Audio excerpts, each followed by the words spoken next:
प्रिय साथियों, नमस्कार। सीए टीचर एकेडमी में आपका स्वागत है। तो फ्रेंड्स, आज हम लोग विज्ञान के अति महत्वपूर्ण प्रश्नों के बारे में पढ़ेंगे। जो प्रश्न शुरू करने से पहले यदि हमारे चैनल को सब्सक्राइब नहीं किए तो सब्सक्राइब कर लें और बेल आइकन को दबा दें ताकि वीडियो आप तक पहुंच जाए। तो फ्रेंड्स, शुरू करते हैं। तो पहला प्रश्न दिया है कि निम्नलिखित में से मानव की कौन सी ग्रंथि 2 से अधिक हार्मोन स्रावित करती है। तो फ्रेंड्स, पहला विकल्प है अग्नाशय, दूसरा थायराइड, तीसरा विकल्प है एड्रीनल और चौथा विकल्प है पीयूष ग्रंथि। तो फ्रेंड्स, यह चौथा विकल्प सही हो जाएगा, डी विकल्प राइट हो जाएगा। यानी पीयूष ग्रंथि जो होती है मानव शरीर के 2 से अधिक हार्मोन को स्रावित करती है। तो राइट आंसर डी विकल्प हो जाएगा। तो फ्रेंड्स, नेक्स्ट प्रश्न को देखते हैं। नेक्स्ट प्रश्न कह रहा है कि निम्नलिखित में से किस ईंधन का ऊष्मीयमान सबसे अधिक होता है। पहला दिया है डीजल, उसके बाद हाइड्रोजन, कोयला, पेट्रोल।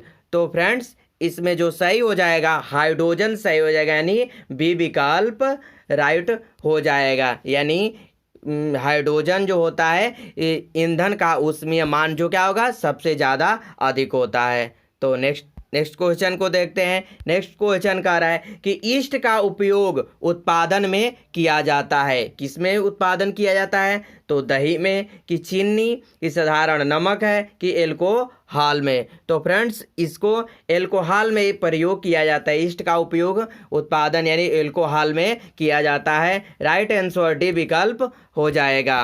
अगला प्रश्न है कि चेचक के टीके का आविष्कार किसने किया। रॉबर्ट कोच ने, कि एडवर्ड जेनर ने, कि अलेक्जेंडर फ्लेमिंग ने और रोनाल्ड रास ने। तो फ्रेंड्स, चेचक के टीके का खोज जो किया था एडवर्ड जेनर के द्वारा किया गया था। बी विकल्प राइट आंसर बी विकल्प हो जाएगा। नेक्स्ट प्रश्न को देखते हैं। नेक्स्ट प्रश्न कह रहा है कि कोशिका भित्ति वाला सबसे छोटा जीव कौन सा होता है। ईस्ट, कि शैवाल, कि साइनोबैक्टीरिया, कि जीवाणु। तो फ्रेंड्स, कोशिका भित्ति का सबसे छोटा जीव जो होता है जीवाणु होता है, यानी राइट आंसर डी विकल्प राइट हो जाएगा। नेक्स्ट क्वेश्चन को देखते हैं कि नेक्स्ट क्वेश्चन कह रहा है कि चींटी के डंक में कौन सा अम्ल पाया जाता है। पहला विकल्प है एसिटिक अम्ल, दूसरा विकल्प है फार्मिक अम्ल, तीसरा विकल्प है साइट्रिक अम्ल और चौथा विकल्प है लैक्टिक अम्ल। तो चींटी के डंक में जो पाया जाता है फार्मिक अम्ल पाया जाता है, यानी बी विकल्प राइट हो जाएगा। तो फ्रेंड्स, बी विकल्प राइट होगा। एसिटिक अम्ल जो होता है सिरका में पाया जाता है। एसिटिक अम्ल जो किसमें? सिरका में पाया जाता है। और फार्मिक अम्ल जो होता है चींटी के डंक में पाया जाता है। और साइट्रिक अम्ल जो खट्टे चीज़ों में, यानी नींबू हो गया, संतरा हो गया, इसमें पाया जाता है साइट्रिक अम्ल। और लैक्टिक अम्ल जो होता है दूध में पाया जाता है। लैक्टिक अम्ल किसमें? दूध। लैक्टिक अम्ल दही में पाया जाता है। तो फ्रेंड्स, ये थे जो थे। तो नेक्स्ट प्रश्न को आगे देखते हैं कि आगे प्रश्न कह रहा है कि मनुष्य के कानों में कितनी हड्डियां होती हैं। पहला विकल्प है 6, दूसरा विकल्प 5, तीसरा विकल्प है 4 और चौथा विकल्प है 9। तो मनुष्य कानों में 6 हड्डियां होती हैं। अर्थात एक कान में पूछेगा तो 3 हड्डी बताएंगे और दोनों कानों में मिलकर 6 हड्डियां होती हैं। तो वो 6, तो पहला उसमें कान की हड्डी में जो होता है इकनस होता है। पहला जो होता है इकनस होता है और दूसरा होता है हड्डी जो होती है मालोस होती है। दूसरा क्या होता है? मालोस। ठीक है। और उसके बाद तीसरा होता है स्टेपीज। तीसरा जो होता है स्टेपी जो होता है, यानी कान की सबसे छोटी कौन सी हड्डी होती है? तो स्टेपीज होती है। यानी एक कान में 3 हड्डियां होती हैं और दोनों कानों में मिलकर 6 हड्डियां हो जाती है। पहला हड्डी का नाम है जो है इनकस है और दूसरा है मालोस का है और तीसरा स्टेपीज है। तो सबसे कान की सबसे छोटी हड्डी स्टेपीज होती है। तो फ्रेंड्स, नेक्स्ट प्रश्न को देखते हैं कि नेक्स्ट प्रश्न कह रहा है कि कौन तापमान का मापन वाले यंत्र का क्या नाम है।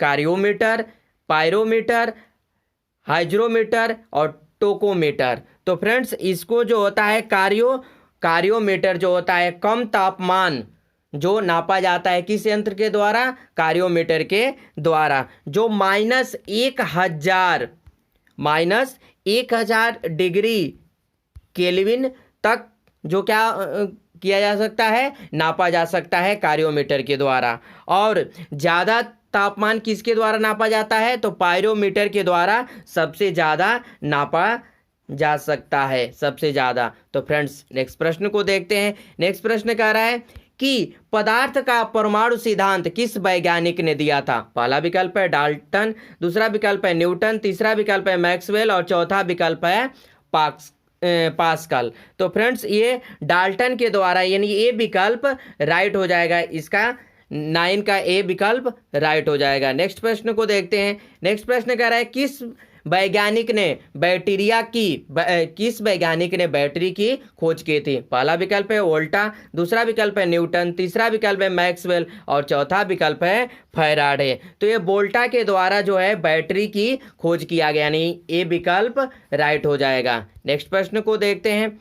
नेक्स्ट प्रश्न कह रहा है कि किस वैज्ञानिक को चिकित्सा का जनक माना जाता है? किस वैज्ञानिक को चिकित्सा का जनक माना जाता है? तो पहला विकल्प है हिपोक्रेटस, दूसरा है एडवर्ड जेनर, तीसरा विकल्प है डार्विन और चौथा विकल्प है बेकल। तो फ्रेंड्स इसमें ए विकल्प राइट हो जाएगा, यानी ए विकल्प सही हो जाएगा, यानी चिकित्सा का जनक हिपोक्रेटस को माना जाता है। तो फ्रेंड्स नेक्स्ट प्रश्न को देखते हैं कि नेक्स्ट प्रश्न कह रहा है कि चिकन पॉक्स किस सूक्ष्म जीव से होता है? पहला विकल्प है विषाणु के द्वारा, दूसरा विकल्प है जीवाणु, तीसरा विकल्प है प्रोटोजोआ और चौथा विकल्प है इनमें से कोई नहीं। तो फ्रेंड्स ए विकल्प राइट हो जाएगा। चिकन पॉक्स जो है सूक्ष्म जीव यानी विषाणु सूक्ष्म जीव के द्वारा होता है, यानी ए विकल्प राइट हो जाएगा। नेक्स्ट प्रश्न को देखते हैं।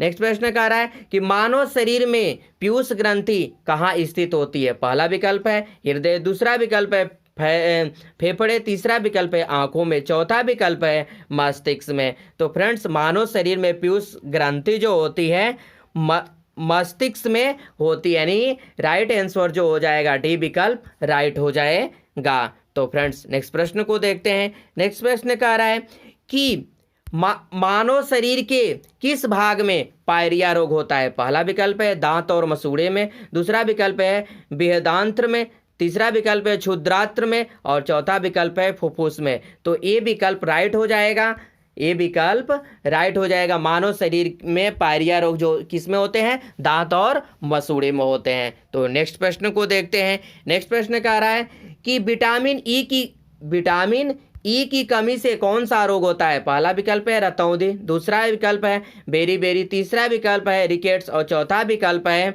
जनन क्षमता में कमी। तो विटामिन ई की कमी से जो क्या होता है? ये जनन क्षमता में कमी होती है, यानी डी विकल्प राइट हो जाएगा। रतौंधी रोग विटामिन ए की कमी से होता है और बेरी विटामिन बी की कमी से होता है और रिकेट्स होता है वो विटामिन डी की कमी से। तो विटामिन ए का रासायनिक नाम होता है जो होता है विटामिन बी का रासायनिक नाम थायमिन होता है और विटामिन सी का रासायनिक नाम स्कार्बिक अम्ल हो जाता है और विटामिन डी का जो होता है कैल्सीफेरॉल होता है और विटामिन ई का रासायनिक नाम जो हो जाता है जो है टोकोफेरॉल होता है। तो फ्रेंड्स नेक्स्ट प्रश्न को देखते हैं। नेक्स्ट प्रश्न कह रहा है कि निमोनिया किस सूक्ष्म जीव के कारण होता है? पहला विकल्प है प्रोटोजोआ, दूसरा है वायरस, तीसरा है फंगस और चौथा है जीवाणु। तो फ्रेंड्स यह जीवाणु के द्वारा होता है। निमोनिया रोग किसके द्वारा होता है? यानी डी विकल्प राइट हो जाएगा। निमोनिया रोग जो है जीवाणु सूक्ष्म जीव के कारण होता है। तो फ्रेंड्स नेक्स्ट प्रश्न को देखते हैं। नेक्स्ट प्रश्न कह रहा है कि मिनी माता रोग किससे होता है? पहला विकल्प है पारा, दूसरा है निकेल, तीसरा विकल्प है सीसा और चौथा विकल्प फ्लोरीन। तो मिनी माता रोग जो होता है पारा की कमी से होता है, यानी ए विकल्प राइट हो जाएगा। नेक्स्ट प्रश्न को देखते हैं कि मलेरिया रोग किससे प्रभावित करता है? पहला विकल्प है फेफड़े को, दूसरा विकल्प है हृदय, तीसरा है प्लीहा और चौथा वृक्क। तो फ्रेंड्स यह जो प्लीहा को प्रभावित करता है, मलेरिया रोग जो है प्लीहा को प्रभावित करता है, यानी राइट आंसर से विकल्प हो जाएगा। तो नेक्स्ट प्रश्न को देखते हैं। नेक्स्ट प्रश्न कह रहा है रक्त के अध्ययन को क्या कहा जाता है। पहला विकल्प है हिमेटोलॉजी, दूसरा विकल्प है आकोलॉजी, तीसरा है एस्ट्रोलॉजी और चौथा विकल्प है एस्ट्रोलॉजी। और तो इसमें ए विकल्प राइट हो जाएगा। रक्त के अध्ययन को हीमोटोलॉजी कहा जाता है, राइट आंसर ए विकल्प हो जाएगा। नेक्स्ट प्रश्न को देखते हैं कि मनुष्य के शरीर में यानी मनुष्य के रक्त का पीएच मान कितना होता है। पहला विकल्प है 7, दूसरा विकल्प है 7.4 और तीसरा विकल्प है 8.4, चौथा विकल्प है 3.5। तो फ्रेंड्स बी विकल्प राइट हो जाएगा, जो कि रक्त के पीएच मान जो होता है 7.4 होता है। 7 से ऊपर होता है तो जो होता है क्षारीय हो जाता है, और 7 से कम होता है तो वो अम्लीय होता है, 7 होता है तो उदासीन होता है। और पीएच का फुल फॉर्म है पोटेशियम हाइड्रोजन होता है। तो फ्रेंड्स ये साइंस के रहे अति महत्वपूर्ण प्रश्न जो